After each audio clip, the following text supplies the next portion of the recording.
Hello viewers, and welcome to another series of GamesMaster. You know, life on this desert island would be horrendous if I hadn't come upon my two Girl Fridays, which was a good thing.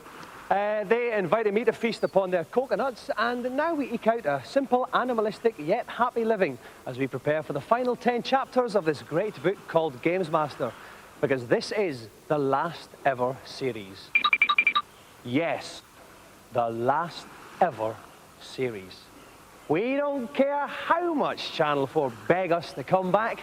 You can shout, you can scream, you can stamp your feet, you can weep great bales of tears, but in 10 weeks' time, we are taking this show off the air for good. So, girls, what's on today's show? Joe Guest goes through a town destroying huge civic erections in Rampage. But we begin with today's event, which we like to call the Two Big Tombs of Lara Croft.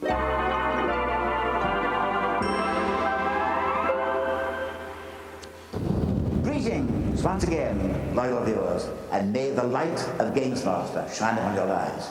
It's good to be back, and you can be sure that I've prepared a series of challenges for our intrepid contestants that over the coming weeks will test their games playing ability to the limits. We begin today with the most highly awaited game of the year, Tomb Raider 2 on the PC and PlayStation. Two players must take control of the delectable Lara Croft in the race to finish a special custom level of the game which I prepared. I've issued both of my contestants with Uzi machine guns, along with an unlimited supply of ammunition. As in Tomb Raider 1, exploration will be the key to success.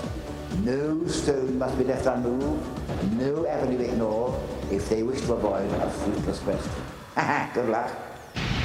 Like an overexcited teenager, this challenge has already started. So I'm going to ask our two contestants, Jake Peters and Paul Wilson, to pause a while, because to you at home, they're men of mystery, and you deserve to know more. Jake Peters, first of all, welcome to the show, Jake. Thank you, Dominic. Now, you've got a girlfriend over in Japan. I have. Is that quite difficult? It is. It is. I'm looking forward to Christmas when she's coming home. Yeah. I mean, does she send you photographs? She sends me emails every morning. Not photographs? Not from her. Not from her, from other women. Okay, Jake, let's move on to you, Paul. A different story now. You had a bit of a pants-related disaster on your way here today. Yeah, I washed my pants in with the red, and they come out pink. What, were they white originally? They were very white. So you now have pink pants? I'm the pink pants man, yes. Okay. Not very much I can add to that. Okay, listen, best of luck, guys. I'd like you to ask you now to put your headphones back on. This is so that they don't hear what's going on in the commentary box. Which is probably a good thing too, because I'm now joined by Rik Henderson. Rik, welcome back to the show. It's fantastic to have you. Oh, it's fantastic to be here, and for you to have me. Thank you. Now, Rik, there's been a couple of cosmetic changes to Lara Croft for the sequel, isn't there? Yeah, there certainly is. Lara Croft this time has got this flowing ponytail, even when she stood still. I think she's got a head infested full of lice or something. Right.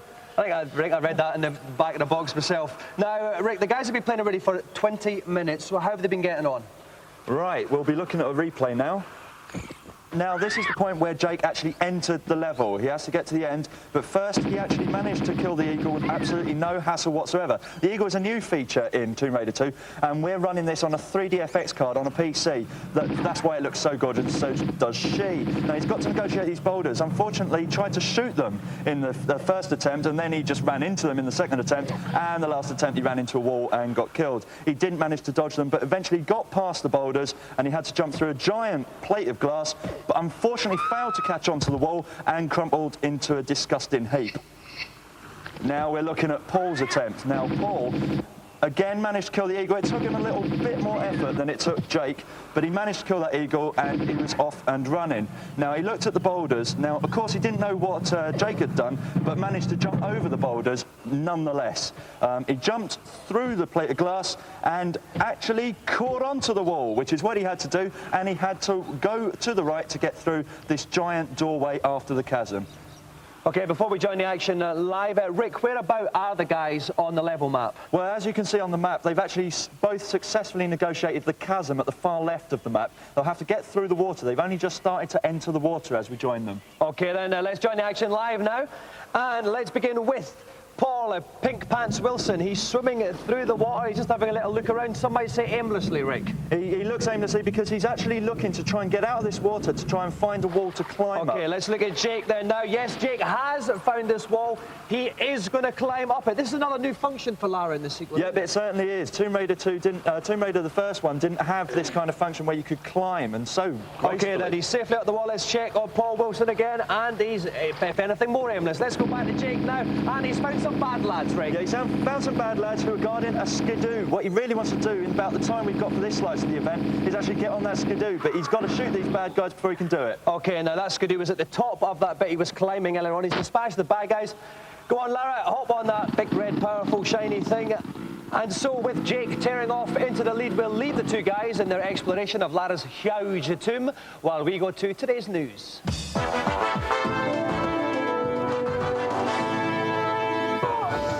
Appearing in arcades across the country as we speak is the latest instalment of the beat-em-up that bestowed fatalities upon an unsuspecting soft, fluffy pink world. Mortal Kombat 4 brings a 3D look to the series and sports a host of new features like weapons and breakers. New characters include Wind God Fujin and arch-villain Chinook, who's based on your mum. Old combatants are represented by the likes of Liu Kang and Scorpion. Of course, there are legions of gruesome fatalities, but if you want to see these, you'll have to tune in for our Mortal Kombat event in next week's show. Even death itself is no escape from a multi-million-dollar Hollywood sequel, but the Alien saga returns to the big screen next week. Ripley is back. She's now part lady, part alien, and much, much harder. Things start to go wrong when Ripley's alien-infested home is gate-crashed by a gang of space traders who obviously haven't seen the other three films and are relying on Winona Ryder to prevent him being quite literally turned into cold meat salad. If you have the stomach and the fake birth certificate for it, Alien Resurrection's released on the 28th of November. Released on Friday is a title that many people are calling a watershed in the history of gaming. Blade Runner uses state-of-the-art real-time graphics to recreate the world of the original movie with stunning accuracy. Like the offices of GamesMaster, it has over 70 detailed characters with their own artificial intelligence. The creators promise a different experience every time you play the game. Most impressive of all, though, is the fact that Blade Runner doesn't need a PC the size of Swindon to work and will run quite happily on a basic P90, although the Game Boy version might struggle.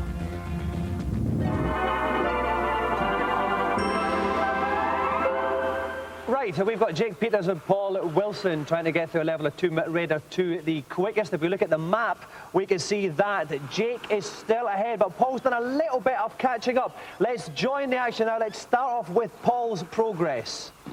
Okay, Paul Wilson is out of the water. He's found the skidoo. He wants to know where to go next, Rik. Yeah, if you're looking upon, he'll see a giant block. He's going to have to negotiate around that block by moving it out of the way, so he's got to get off the skidoo. Okay, let's look at Jake now. Jake is up there. He's moving the blocks out the way. Yeah, he's already managed to kill 2 leopards that were guarding those blocks. Okay, we saw a little bit at the bottom there. Back to Paul now. He's just going to try and make this massive, huge leap over into the block bit. Yeah, so he can successfully move them. Okay, they're now. Meanwhile, Jake is on the skidoo. He's driving like Billy Rik. Yeah, he's driving like Billy. There's the dead leopards again, which are alive. If we go back to Paul here, he's a bit hammered there. He's having to move all around there. They're a bit tough, these leopards, Rik. Yeah, they're certainly one of the hardest creatures he could encounter at this level. Okay, back to Jake now, and he's quite literally running through men. He obviously doesn't like them very much. That is horrible. And it's an enormous, big, huge leap over a chasm. I reckon he's about a minute or so ahead of Paul. We've got to leave them there because I can feel a stirring deep within my clams. That can only mean it's time for today's Celebrity Challenge. My first celebrity challenge involves scenes of unparalleled destruction on the aptly named Rampage, the PlayStation version of the popular arcade game. Taking the role of a maladjusted giant ape, my contestant must engage in a destructive frenzy of building bashing, car stamping, and people punching, with the attempt to earn 10,000 points within a 90-second time limit. Smash and grab is the name of the game, and I advise my contestant to beat whatever they can get their hairy paws on in order to maximize points. The energy bar at the top of the screen indicates their general state of health. Of course, should this reach 0 before their time's up, their reign of terror will come to an abrupt end. Now, in the past, we've often been unfairly accused of having celebrities on for their fantastic looks, say, as opposed to their intellectual prowess or their games-playing ability. Well, this series, that's all going to change. So please welcome tonight's celebrity, Joe Guest.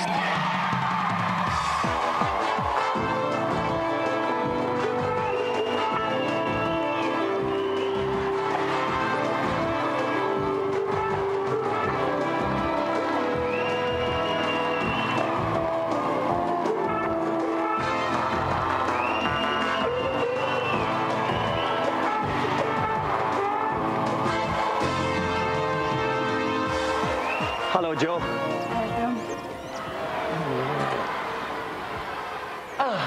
Okay, now, Joe, it's funny I get paid all this money to talk to celebrity guests, but sometimes all you want to do is just hug in life. We've known each other for a while now. Yeah. But we've never married. We'll get round to it one day. We will, as soon as I finish litigation with my 17 ex-wives. Yeah. Now, Joe, I don't like doing this job. It's getting a bit boring. I think I want to become a glamour model.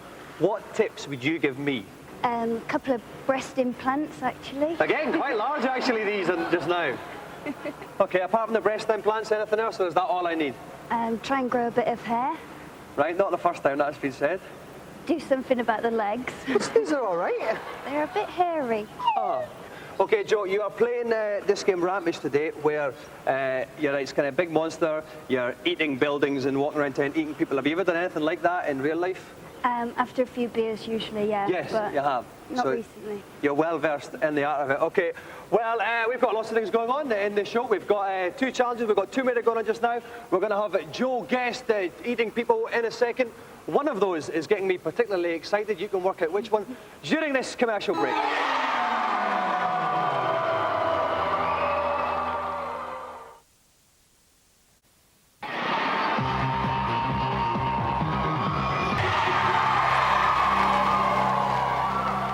Welcome back to GamesMaster. We've got Jake and Paul who are fiddling around with Lara Croft's tombs. Over there we have got Joe Guest, who's not fiddling with my tombs, unfortunately. She's going to be playing Rampage in a second. And joining me in the commentary box with his brand new Rachel from Friends haircut is Kirk Ewing. Kirk, it is fantastic to have you. Just want to catch the tail end of Joe there.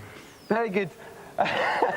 Now, this is not an easy game. No, this is not an easy game. While I struggle to regain my composure, give Joe some tips, please. Okay, I mean, basically the tip for the game is cause complete chaos. I mean, imagine yourself as some sort of chemically mutated giant ape, right? And hold that emotion and then let it flow through your fingers into the game. So that's it. Eat everything you can and smash everything in sight. That's it. It's okay, Rampage. thank you very much, Kirk. All right, Joe, you have 90 seconds to get 10,000 points on this level. The best of luck, Joe. Your time begins now. Okay, so off goes Joe. At the top left-hand corner of the screen, you can see the energy bar of our gorilla. He's called George. She's busy chopping the buildings to get the points here. Count the points of the pair now. 1,400 points, a good start. A good start, yeah. You can see as she smashes the building inside appears some food. The best thing to do then is just smash again and grab the... Oh, no, what, yeah. She hit a toilet there. Now, you don't want to be scoffing toilets. That's really a bad thing to do. It'll spray you back off the building. And that's a general good tip for any children watching as well. Toilet eating, not good. 2,800 points. 26 seconds. What happened there? She frazzed herself on one of these neon signs on the outside of the building. You want to wait till they're off and then hit them. Get this guy, get that guy. He's a wee guy. No, she knocked him off. She could have beaten him, Kirk. I think that was Richard Nixon there, actually former President of the United States of America. Well spotted, Kirk. It's 10 points. The scale, you see. Okay, that's one building down there. 4,500 points. 45 seconds gone. This is halfway through the time. Halfway through the points. She's doing brilliantly, Kirk. She's on the posh houses now, as you can see, Dominik. They've got parachutes because they're posh. That's right. They expect this kind of thing in this neighbourhood. You know, they can just leap out the building. 5,900 points here. She's got about 31 seconds left. This is not bad. It's going to be very close. There's a group of school children. Get them, get them. Yeah, the kids don't know she's got for this sports thing.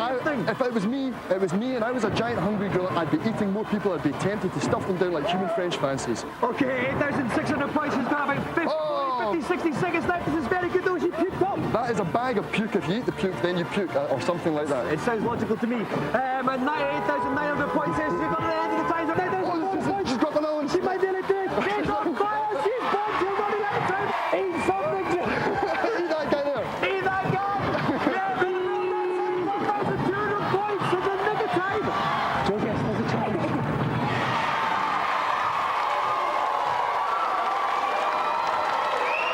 Joe, I am stunned, and not for the obvious reasons. That was a fantastic display there. You went past some school children at some point, but you decided not to eat them. To be honest, I was concentrating on getting up the building and I didn't want to eat the children. No. They were little and cute. Exactly. They're cute and they're nice. You did have a problem with the chopper. I usually do. This is my joke, guess, is the best girl in the whole world. And but the buildings themselves, you got the large objects between your hands. You sorted them out, didn't you? Yeah. You did. Right, well, I'm very pleased that the very first Golden Joystick of the series goes to the lovely Joanne Guest.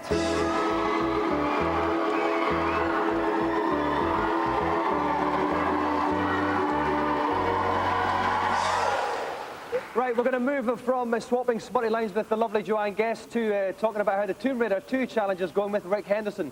Life is full of such contrasts. How's it going, Rik? Well, it's getting pretty exciting over here at the moment, Dominic. They're now neck and neck, but as we join the map, you can see they actually had a few problems earlier. They got to a drawbridge where they needed a key to get past. This, of course, is where Jake actually managed to find the area that the drawbridge was in. As he turns round, we'll see the drawbridge that he had to unlock. He had to get off the skidoo and walk over to the lock. He suddenly realised, oh, hell, I haven't got a key. Of course, Paul also got to exactly the same stage, so he managed to actually suss out that he needed to get a key that was earlier on in the level. So they've both gone back into that level to search for that key. OK, thanks, Rik. Now, if we join the action live, let's go to Jake. He's still running around on his skidoo, looking for that key. Rik, he doesn't seem to be having much luck. Let's go over now, then, to Paul Wilson. Please, thank you very much. And now, he looks as if he might have found something promising here, Rik. Yeah, he's decided to get off the skidoo. If you remember in Tomb Raider, Lara sometimes looks for clues. She'll actually look to where a clue might be. Maybe it's down this pit. Yes, I think she has. It's a gaping one. OK, then, that looks fine. Let's go back to Jake. He still has it. Oh, this looks like he's kind. No, he's not. I thought he was near it for a minute, but he's still just wandering around on his skidoo. I think he needs to go off it, but let's go back to the Paul, who's doing much, much better. He's climbing down this pit now, looking for the key, Rik. Yeah, if he jumps there, he's just seen something that might be over this ridge. Now, if he actually runs through here, it does look shiny and metallic, and it's okay! Oh, he's got it, he's picked it up then. So Paul's made up for his bad start. He's now in the lead. Just to let the tension build even larger in our trousers, let's go to today's reviews.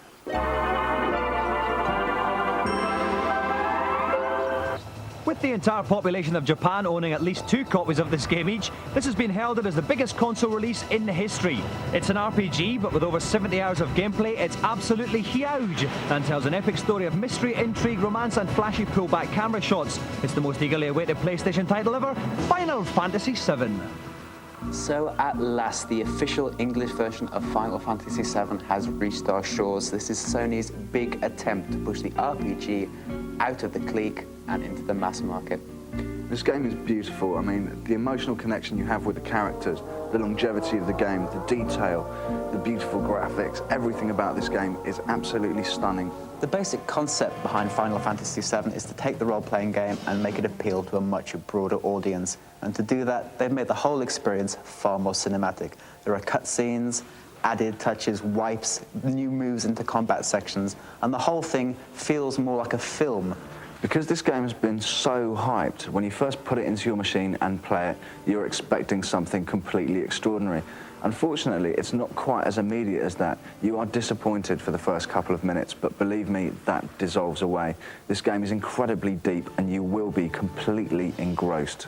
Every time you think you know where you're at with this game, there's a sudden change or twist in the plot. You never quite know what's going on. Once you think you've got a grip on the game, you suddenly find out you haven't, and your whole entire world is turned upside down. If you've never bought an RPG before, this is definitely one to explore. Final Fantasy VII is still a part of a very distinct genre, but it's a great story, and the appeal of great stories is always universal.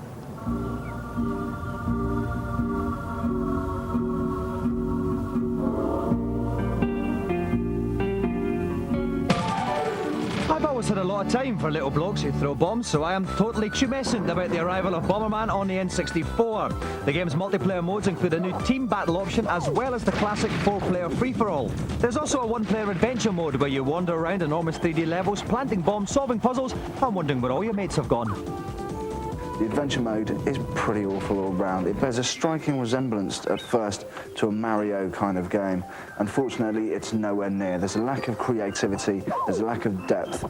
The one interesting addition to the multiplayer mode of this Bomberman is the team battle, and this is where teams of players guard their crystals. Your own personal safety is no longer an issue. You have to guard your own color crystals and destroy the other players. It's interesting because it actually makes use of the 3D levels instead of ignoring the fact that they're 3D and trying to apply the old style gameplay to this new scenario. Now, don't get me wrong, if the original versions of Bomberman hadn't existed, this would be a very good game, but unfortunately, they do.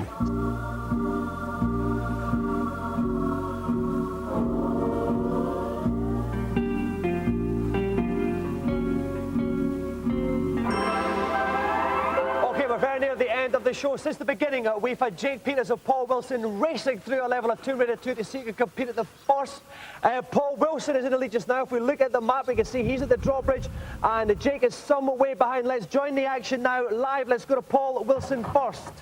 He's back by the drawbridge. He's got the key now. I think he's going to raise it now, Rick. Yeah, all he wants to do is put the key into the lock and the drawbridge will raise automatically. Here we go. There Hey, and look at that top drawbridge raising action. Okay, let's go and find out how Jake is doing. Oh, he's getting there where the key is, Rick. Yeah, he's only just getting to the key, though. He's also got to then run it all the way back towards the drawbridge. As we know, Paul's already gone there. It's not looking good. Let's go back to Paul then. Now Paul's getting two enemies in Skidoos, Rick. Yeah, as in Tomb Raider 1, Lara can jump and shoot at the same time, and that's probably a technique he needs to use. Okay, and that's the two bad guys dealt with. Now he's somehow got to do. Is this a pushing situation? Yeah, it's here, a Rick? pushing situation. That was in Tomb Raider 1 as well. We saw pulling earlier, that wasn't in there, but pushing is. He's now going through to the very, very last section. This is the last major section that he has to negotiate, and he will have won. Okay, he's moving in there, but no, there's two more bad blocks. He's got to deal with them, Rick. Well, he's doing it very, very adequately now, though. I think he's been playing all day, so I think he shouldn't have any trouble with that. Okay, that's the bad guys dealt with now. Into the water, he's very near the end. Let's check on the Jake, though. Is Jake close enough to catch up? He's only at the drawbridge, He's only just at the drawbridge. He's only just about to put the key in. He is miles behind. Let's forget Jake. Let's go back to Paul. Come on board with Jake. Here comes Paul. He's coming out of the water now. He's just going to go round this bend, and that's it. Paul Wilson is the winner!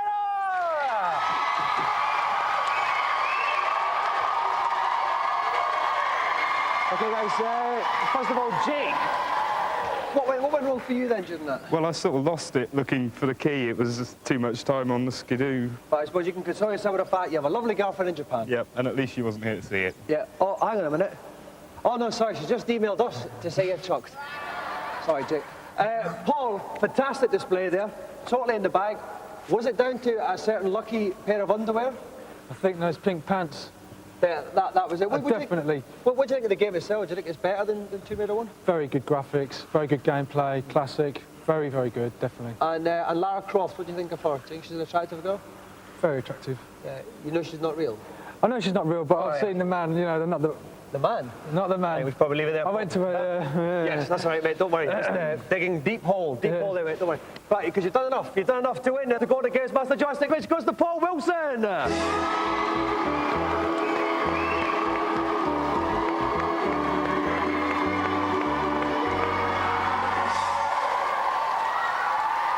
Okay, that is it for the first show of the series. 9 more to go. That means 9 weeks until television becomes darker.